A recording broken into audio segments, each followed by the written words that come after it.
She smirked. I'm just with you until someone better shows up. I replied, sounds good. Then I started dating her best friend. The voicemail she left after seeing us at her favorite restaurant said it all. Looking back, I should have seen the signs earlier, but sometimes you need someone to spell out exactly how little you mean to them before the truth really hits.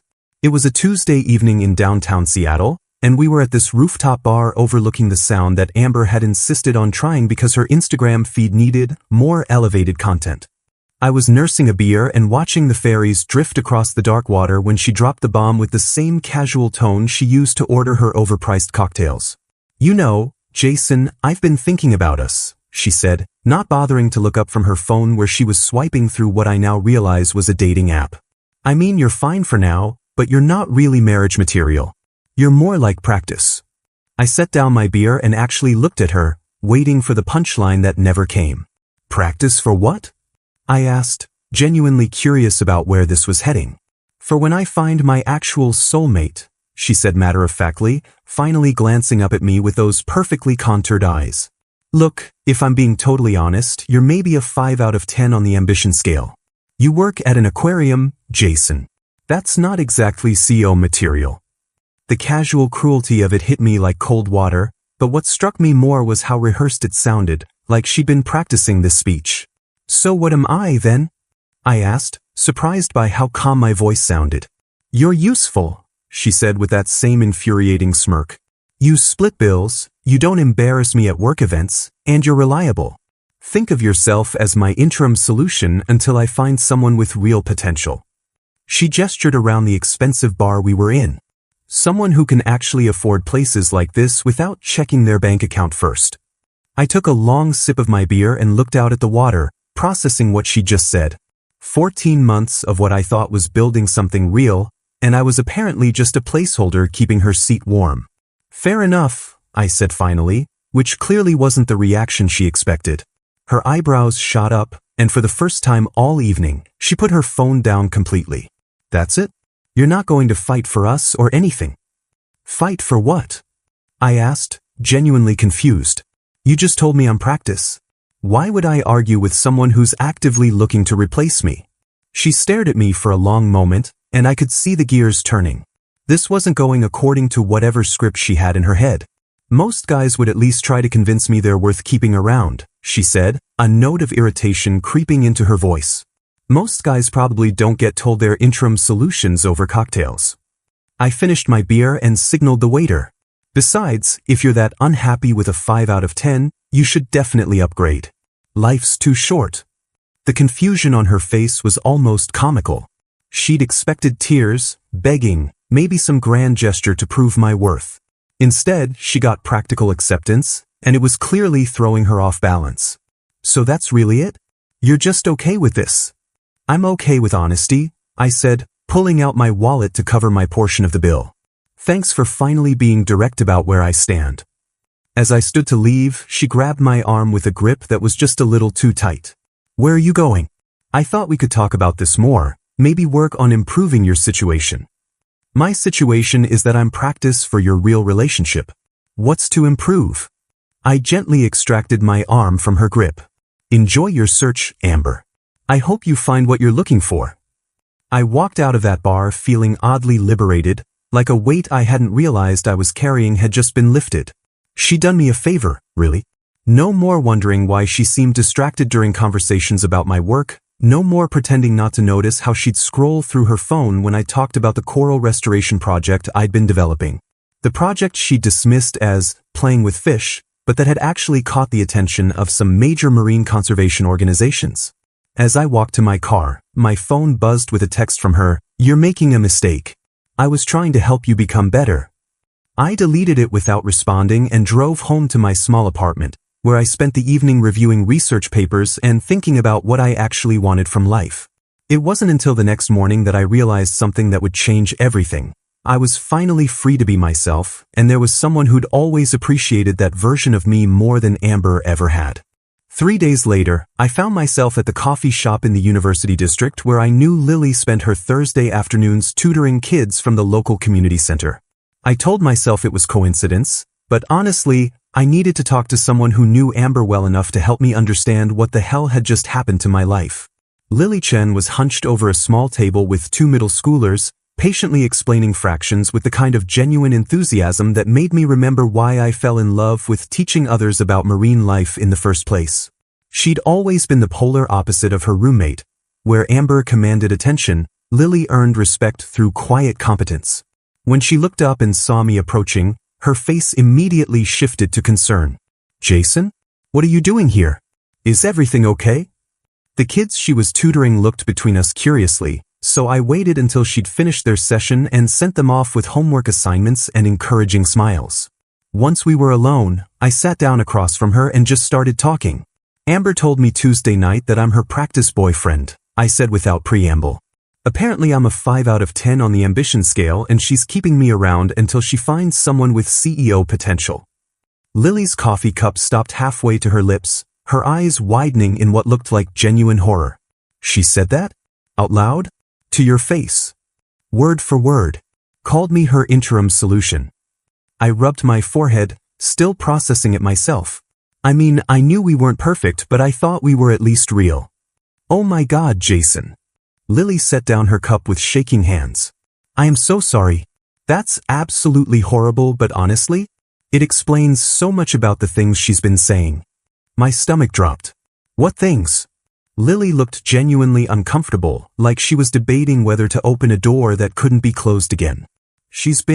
God, this is awful to repeat, but she's been telling our friend group for months that you're too boring for her long term. That you work with fish because you can't handle real responsibility. That you're the kind of guy who peaks in college and never amounts to anything after. Each word hit like a physical blow, but somehow hearing it from Lily made it hurt less, not more. Maybe because her tone was apologetic rather than cruel, or maybe because I could see the genuine anger in her eyes on my behalf. "She said I peaked in college?" I actually laughed, which seemed to surprise both of us. "That's interesting, considering my coral restoration research just got accepted for presentation at the Pacific Marine Science Conference next month." Lily's face lit up in a way that caught me completely off guard. "Wait, seriously? The one in Vancouver? Jason, that's incredible. I've been following marine conservation research since my environmental science minor, and getting into that conference is huge." I stared at her. "You follow marine conservation research? Are you kidding? Ocean acidification and coral bleaching are some of the most critical environmental issues of our generation." She was leaning forward now, her eyes bright with genuine interest. "What's your research focus? Please tell me you're working on temperature resilience or symbiotic algae cultivation." For the first time in months, someone was asking me about my work with actual enthusiasm instead of polite tolerance. Both, actually. I've been developing a technique for heat-resistant zooxanthellae that could help reef systems survive rising ocean temperatures. "That's revolutionary," Lily breathed. "Do you realize how many reef ecosystems that could save? Jason, this could change everything for coral conservation." I felt something shift in my chest, a warmth I hadn't experienced in so long I'd almost forgotten what it felt like. Here was someone who not only understood what I was working on, but grasped its significance without me having to explain why fish weren't just pretty decorations in tanks. "There's something else," Lily said quietly, her cheeks flushing slightly. "I need to be honest with you about something. I've been anonymously donating to the Coral Restoration Foundation for the past 2 years. It started after I overheard you explaining coral symbiosis to Amber at that house party, and she just rolled her eyes and changed the subject to some reality show." My breath caught. "That was you?" "Those anonymous donations have been helping fund some of my preliminary research." "I hope they might." She smiled, the first genuinely warm expression I'd seen directed at me in months. "I believe in what you're doing, Jason. Always have. And hearing how Amber talks about your work, about you, it makes me sick." We sat in comfortable silence for a moment, the weight of mutual understanding settling between us. Finally, she spoke again. "I know this might sound terrible timing-wise, but would you like to get dinner sometime? Not as revenge against Amber or anything like that, but because I genuinely love to hear more about your research. And because I think you deserve to spend time with someone who sees your value instead of treating you like a consolation prize." I looked at her across that small coffee shop table, This woman who'd been quietly supporting my life's work while my own girlfriend dismissed it as playing with fish, and felt something I hadn't felt in months, hope. I'd really like that, I said. But you should know, Amber's going to lose her mind when she finds out. Lily's smile turned slightly mischievous. Let her. Some people need to learn that treating others as disposable has consequences. I should have known that someone who called me her interim solution would somehow become possessive the moment I stopped being available on demand. The first sign of trouble came exactly 1 week after my coffee shop conversation with Lily, when Amber started blowing up my phone after seeing an Instagram photo of us at an environmental activism meeting. "What the hell is this?" she texted, along with a screenshot of Lily and me holding protest signs about ocean pollution. "Since when do you go to activism meetings? And why is my roommate there?" I stared at the message, genuinely baffled by the implied ownership in her tone. "Since I care about the environment I study for a living," I replied. "And Lily volunteers with 3 different conservation groups."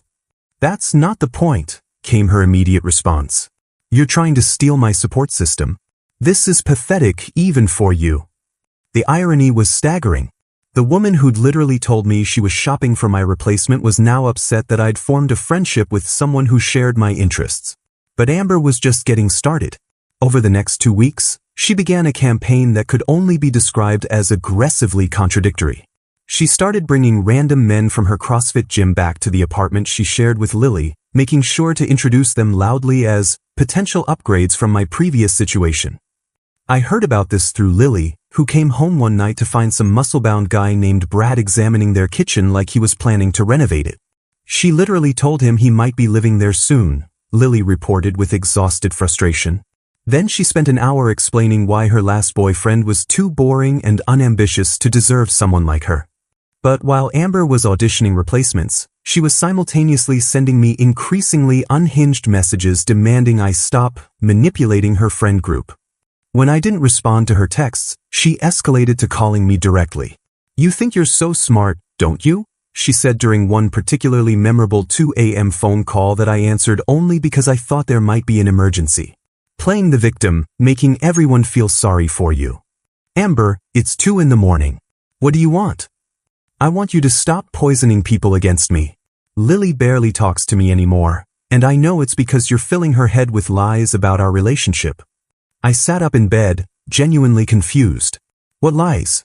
"I told her exactly what you told me, that I was your practice boyfriend until you found someone better." "That's not," "You're twisting what I said. I was trying to motivate you to improve yourself. By telling me I wasn't marriage material? By being honest about your limitations." Her voice was getting shriller. Most people would appreciate constructive feedback instead of just giving up like a quitter. The conversation devolved from there, but the pattern was established. Amber had somehow rewritten history in her mind where she was the wronged party trying to help me become a better person, and I was the ungrateful villain who'd manipulated the situation against her. Things escalated further when she discovered through LinkedIn that my coral research had been picked up by National Geographic for a potential documentary feature. Instead of congratulating me, she sent a group text to our mutual friends. Apparently Jason thinks he's some kind of marine biology celebrity now.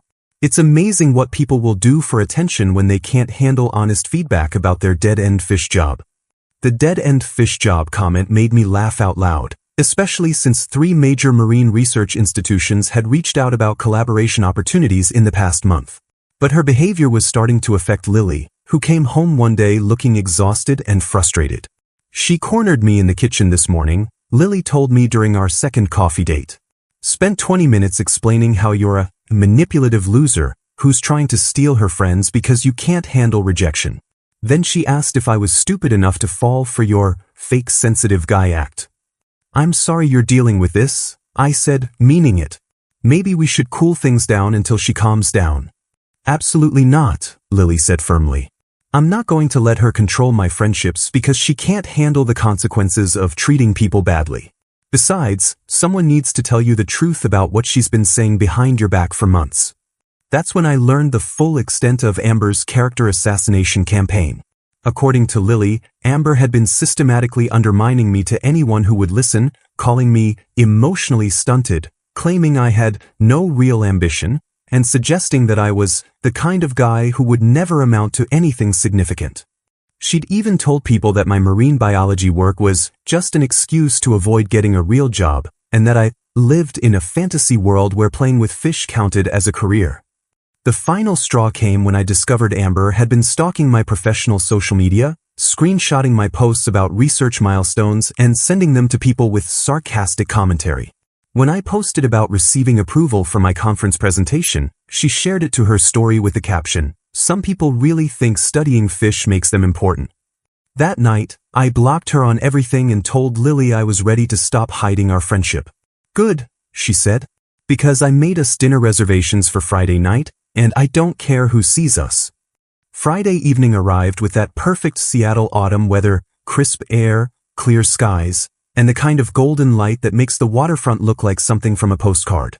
Lily had chosen Waterfront Bistro, this elegant seafood place with floor-to-ceiling windows overlooking Elliott Bay, and I have to admit, walking in with her felt like stepping into a completely different version of my life. She wore this simple navy dress that somehow made her look both sophisticated and approachable, and when she smiled at something I said about the restaurant's commitment to sustainable fishing practices, I felt that same warmth I'd experienced in the coffee shop but amplified. "You know what I love about this?" she said as we settled into our table by the window. "I can actually talk to you about things that matter without feeling like I'm boring you to death." "You could never bore me," I said, meaning it completely. Amber used to zone out the moment I mentioned anything related to my work. I started thinking maybe I was just bad at explaining things. "You're not bad at explaining things." She was bad at listening to anything that wasn't about her. Lily reached across the table and touched my hand briefly. "Jason, you light up when you talk about marine conservation. It's one of the most attractive things about you." I was about to respond when I saw Lily's expression change, her eyes widening as she looked past me toward the restaurant entrance. "Oh no," she whispered. "What?" I turned around to see Amber standing in the doorway, scanning the dining room with the intensity of a predator hunting prey. She was with some guy I didn't recognize, tall, muscular, probably another CrossFit recruit, but her attention was entirely focused on locating us. "She's here with Derek," Lily said under her breath. "The personal trainer from her gym. They must have been at Sashimi Dreams next door."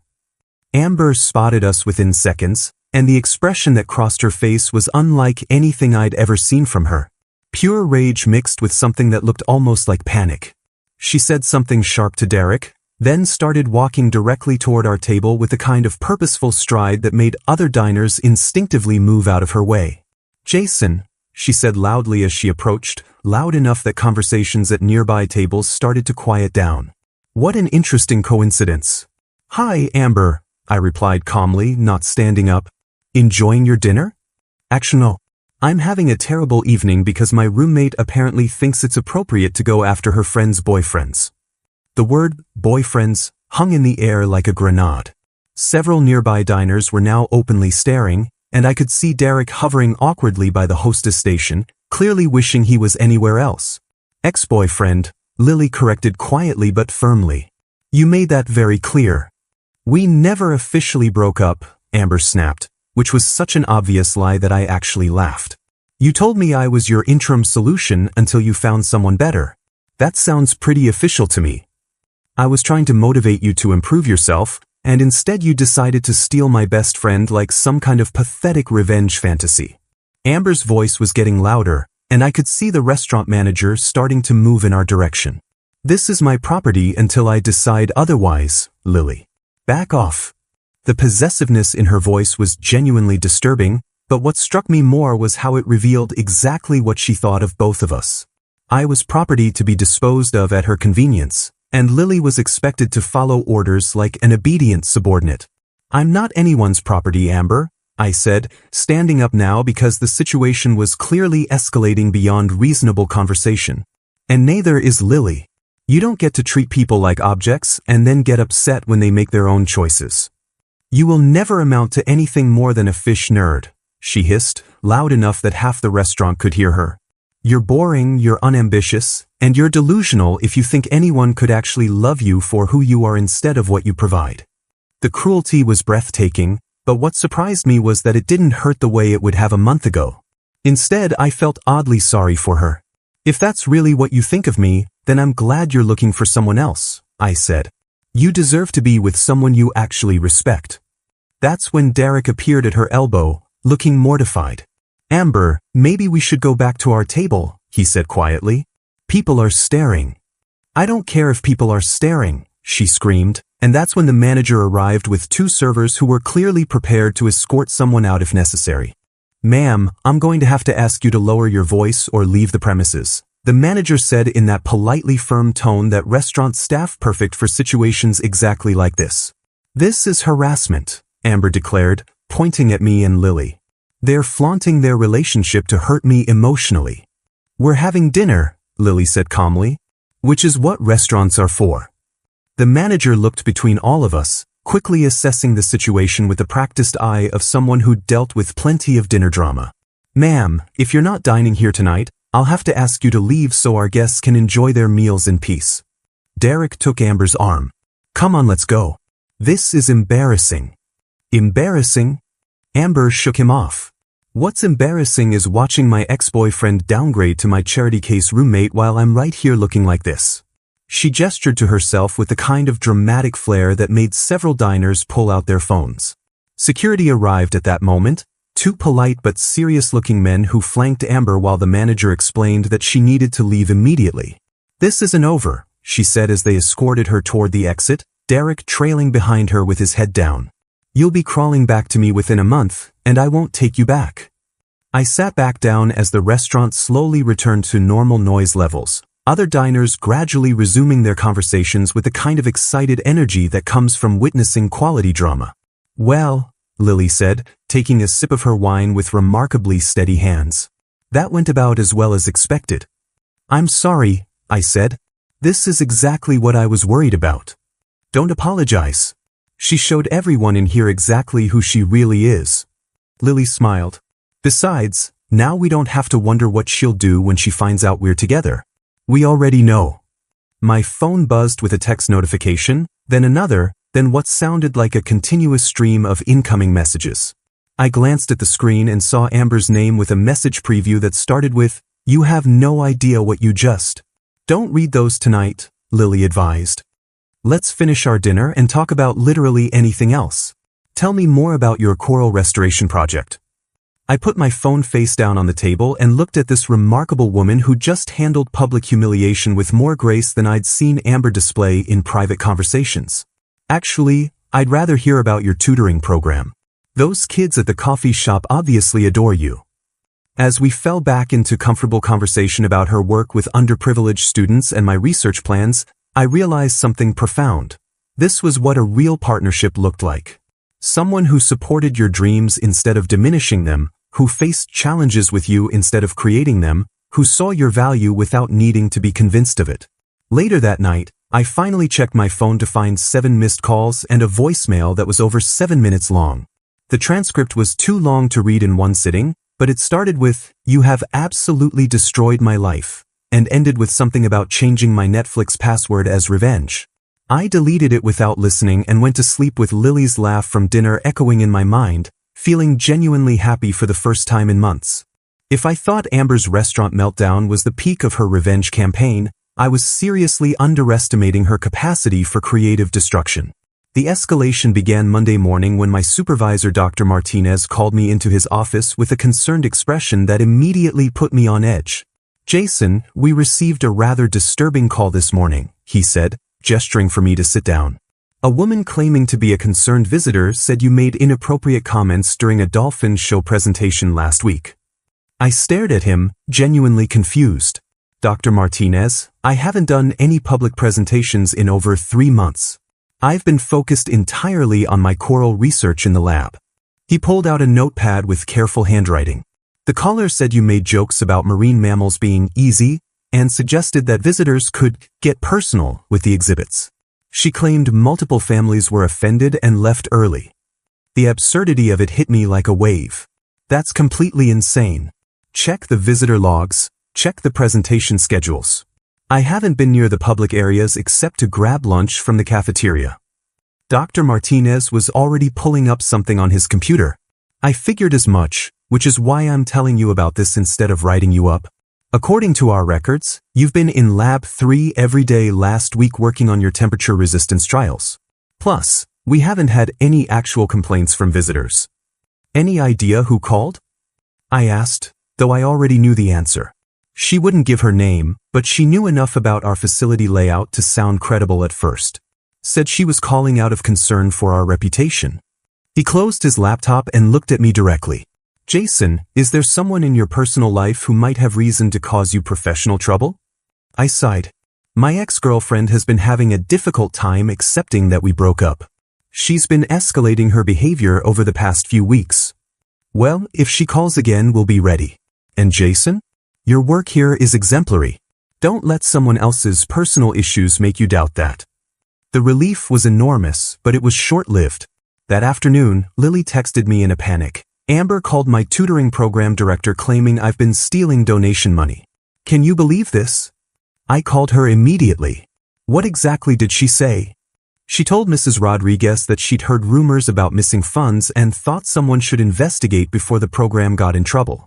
Mrs. Rodriguez was obviously confused because all our finances are handled transparently through the community center's accounting department.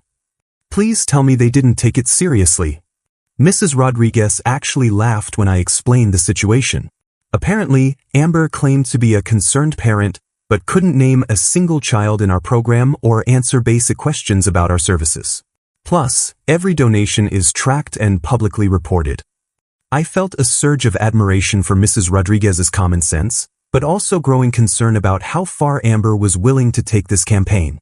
Lily, I'm worried she's going to keep escalating.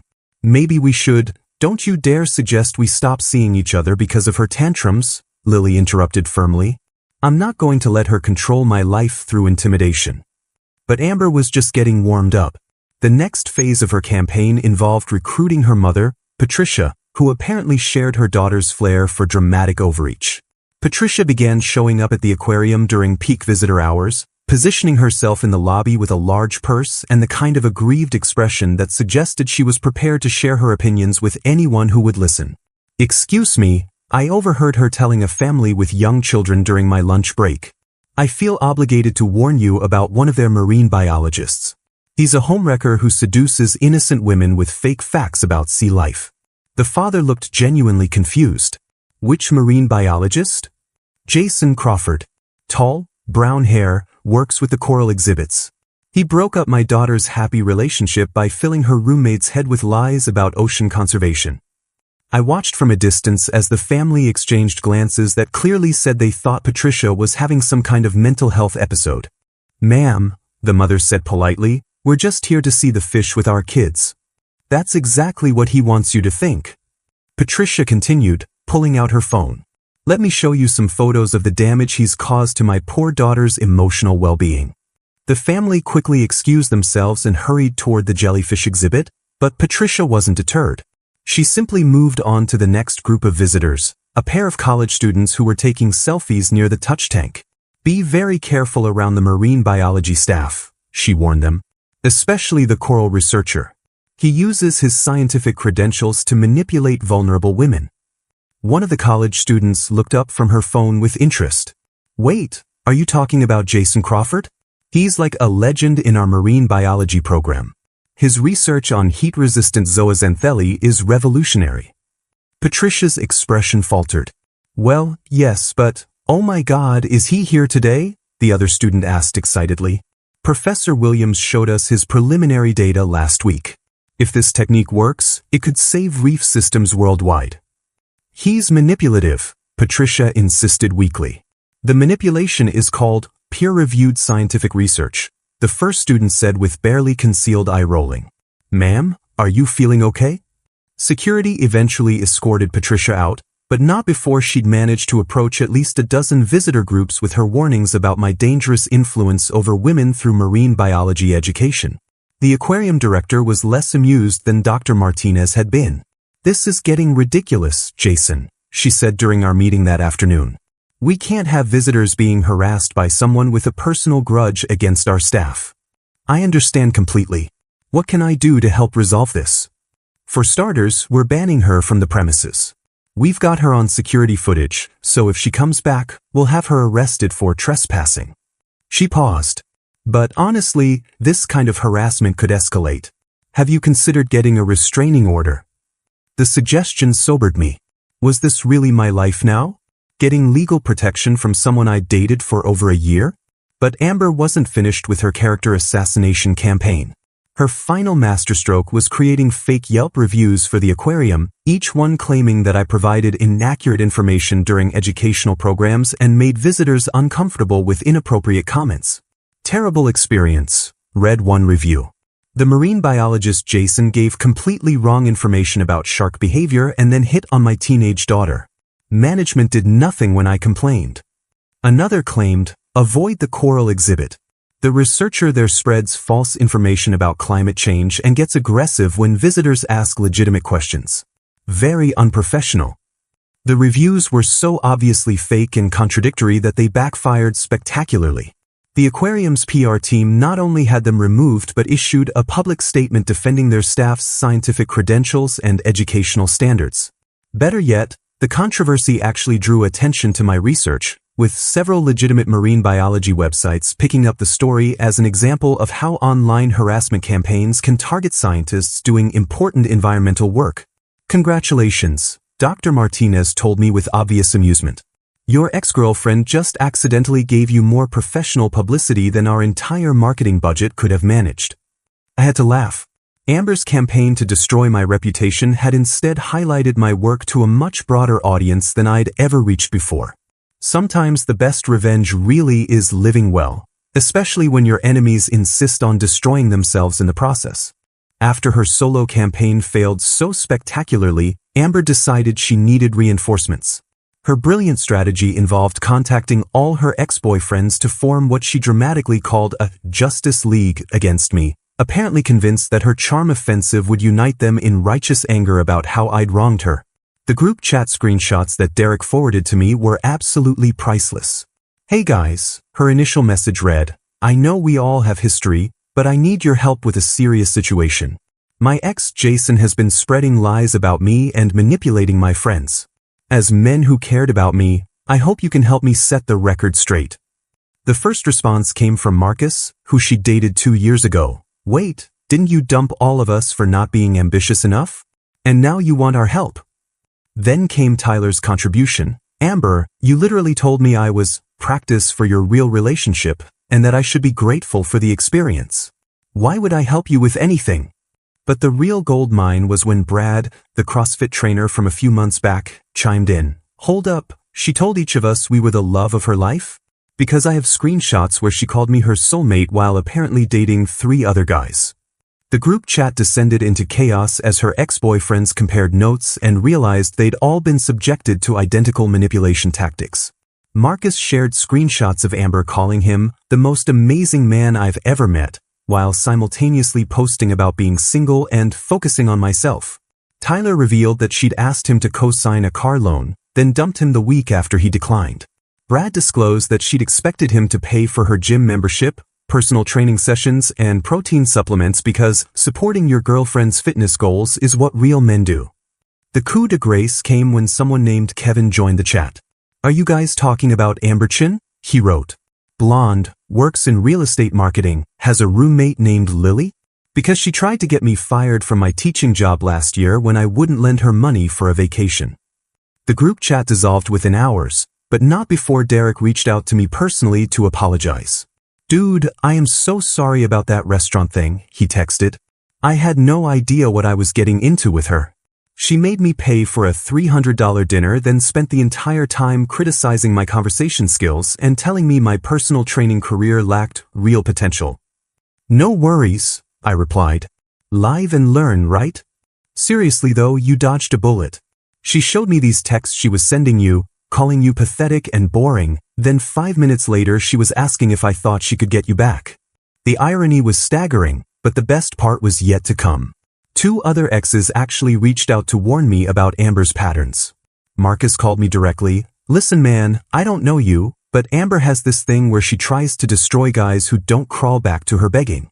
She did it to Tyler, try to do it to me. Just watch yourself. What did she do to Tyler? I asked, genuinely curious about the scope of her revenge campaigns. called his boss claiming he was stealing from the register, tried to get him evicted by telling his landlord he was dealing drugs, posted fake reviews for his band's performances. The woman is unhinged when she doesn't get her way. The picture that emerged from these conversations was deeply disturbing but also strangely validating. I wasn't dealing with someone having a normal reaction to a breakup. I was dealing with someone who had a documented pattern of trying to destroy anyone who didn't submit to her control. But Amber's recruitment strategy had one final, spectacular backfire. At 3 a.m. on a Tuesday night, she showed up outside what she thought was my apartment building with a megaphone, apparently planning to publicly shame me into crawling back to her. The problem was she'd gotten the address wrong and was actually harassing a retired couple who lived 2 blocks away from me. "Jason Crawford, you pathetic coward," she screamed into the megaphone. "Come out here and face me like a man. You can't hide from your mistakes forever." Mr. and Mrs. Peterson, both in their 70s, called the police after 20 minutes of Amber ranting about my supposed crimes against her emotional well-being. When the officers arrived, they found her in full dramatic breakdown mode, sobbing about how I'd stolen her best friend and ruined her life. "Ma'am, do you know what building this is?" one officer asked patiently. "This is 1247 Pine Street. Jason Crawford lives at 1247 Pine Street." "No ma'am, this is 1274 Pine Street. And the residents here are Herbert and Dolores Peterson, who are both 73 years old and would very much like to sleep." The officers gave her a trespassing warning and suggested she might benefit from speaking to a counselor about healthy ways to process relationship endings. Mrs. Peterson later told me the whole story when I ran into her at the grocery store. "That poor girl seemed very troubled," she said with genuine sympathy. "She kept insisting that her ex-boyfriend was hiding inside our apartment, even after we explained that we've been married 51 years and definitely don't have any marine biologists living with us." "I'm sorry you had to deal with that," I told her. "She's been having trouble accepting that our relationship ended." "Oh, you're the marine biologist. Herbert was so impressed when the police mentioned your work with coral reefs. He's been following ocean conservation since he retired from the Coast Guard." Mrs. Peterson smiled. "He said anyone doing that kind of important research must be a good person, and that young woman was clearly the problem in that relationship." I walked away from that conversation feeling oddly grateful to Amber for inadvertently introducing me to my neighbors, who turned out to be delightful people with fascinating stories about their Coast Guard years. Her campaign to humiliate me had instead expanded my social circle and reinforced my professional reputation. It was becoming a pattern. The harder she tried to destroy my life, the more she accidentally improved it. The Pacific Marine Science Conference in Vancouver turned out to be the perfect culmination of everything that had happened over the past few months. I'd been nervous about presenting my coral restoration research to some of the world's leading oceanographers, but having Lily there in the front row, genuinely excited about my work, gave me a confidence I'd never felt during my relationship with Amber. "Ladies and gentlemen," I began, clicking to my first slide showing bleached coral reefs. "What you're seeing here represents one of the most critical environmental challenges of our time. But today, I want to show you a technique that could help these ecosystems not just survive rising ocean temperatures, but actually thrive in them." The presentation went flawlessly. Questions from the audience were thoughtful and engaged. Several researchers approached me afterward about collaboration opportunities, and Dr. Sarah Chin from the Scripps Institution, no relation to Lily, invited me to present my findings at their summer symposium. I was still buzzing with excitement when Lily and I headed to the reception, where she was practically glowing with pride. "Jason, do you realize what just happened in there?" she said, squeezing my arm. "You just presented research that could revolutionize coral conservation to the most important conference in marine science. This is incredible. I couldn't have done it without your support," I told her honestly. "Having someone who actually believes in my work makes all the difference." That's when I saw the commotion near the registration desk. Amber had somehow talked her way into the conference despite having no scientific credentials or conference registration, wearing a cocktail dress that was completely inappropriate for an academic setting. She was arguing with security while gesturing wildly toward the main auditorium. "I need to get in there," she was saying loudly enough for half the reception to hear. "My boyfriend is presenting fraudulent research, and these people need to know the truth about him." "Ma'am, we've already explained that this is a closed conference for registered attendees only. the security guard replied with professional patience. Do you have credentials in marine science? I don't need credentials to expose a fraud. Amber spotted me across the room and her voice got even louder. There he is. Jason Crawford is a fake scientist who manipulates women with lies about saving the ocean. The reception fell silent as dozens of marine researchers turned to stare at this woman claiming their colleague was a fraud. Dr. Martinez, who'd flown in specifically to see my presentation, approached Amber with the kind of stern expression he usually reserved for graduate students who falsified data. Excuse me, miss, but I'm Dr. Martinez, Jason's supervisor at the Seattle Aquarium. Are you claiming that his peer-reviewed research contains fraudulent data? I'm claiming he's a manipulative liar who uses his job to trick innocent women.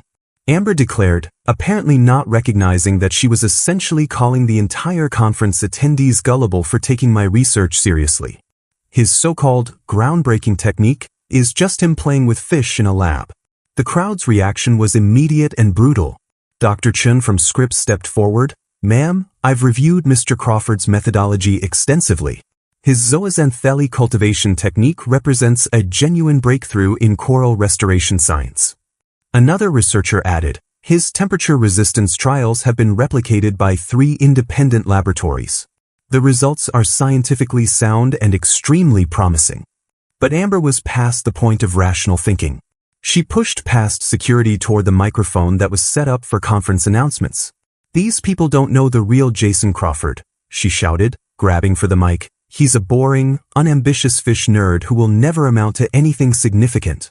That's when she tripped over the microphone cord in her inappropriate heels and went tumbling off the small presentation platform, landing in an undignified heap while her cocktail dress rode up and her purse scattered its contents across the floor. The silence was deafening. Here was a woman who just called a roomful of marine scientists gullible for respecting research she clearly didn't understand, then literally fallen off a stage while trying to humiliate the presenter they just applauded. Security helped her to her feet and escorted her out while she continued ranting about how everyone was being fooled by my fake sensitive guy act. The reception buzz returned to normal within minutes, but several people approached me to apologize for what they'd witnessed. Colleague, Dr. Chin said with obvious amusement, I've been to hundreds of these conferences, and that was definitely a first. Is she always that dramatic? Only when she's not getting what she wants, I replied, which apparently includes having her opinions about marine science taken seriously by actual marine scientists. The story of Amber's conference crash became legendary within the marine biology community. Someone had filmed her falling off the platform, and it became a viral social media moment that actually brought more attention to coral conservation research than any academic presentation could have achieved alone. 6 months later, Lily and I moved into a beautiful coastal apartment in Bellingham, where I'd accepted a position with Western Washington University's Marine Research Institute. My coral restoration technique was being implemented in reef systems across the Pacific, and the documentary featuring my work had been picked up by National Geographic. Amber, according to our mutual friends, had relocated to Portland where she'd reinvented herself as a relationship wellness coach, teaching workshops about releasing toxic attachments and recognizing your true worth. The irony was so perfect I almost felt bad about laughing. Almost. The final piece of closure came when I received an email from Dr. Chin 6 months after the conference. Jason, I wanted you to know that your research has been selected for our institute's annual Innovation Award. The selection committee specifically mentioned how your work demonstrates the importance of persevering through both professional and personal challenges to make meaningful scientific contributions. I showed the email to Lily over breakfast in our new apartment, where we could see the ocean from our kitchen window. You know what's funny? She said, sipping her coffee. Amber was right about one thing. You really are just a fish nerd. Is that a problem? I asked with mock concern. Are you kidding? I fell in love with a fish nerd who's helping save the world's coral reefs. That's exactly the kind of boring, unambitious guy I want to spend my life with. As I watched the morning sun reflect off the water and planned another day of research that might help preserve ocean ecosystems for future generations, I realized that Amber had accidentally given me the greatest gift possible. By showing me exactly what it felt like to be undervalued and dismissed, she'd helped me recognize and appreciate someone who saw my true worth. Sometimes the best revenge really is just living well. especially when your former tormentor inadvertently helps you build a better life than you ever imagined possible.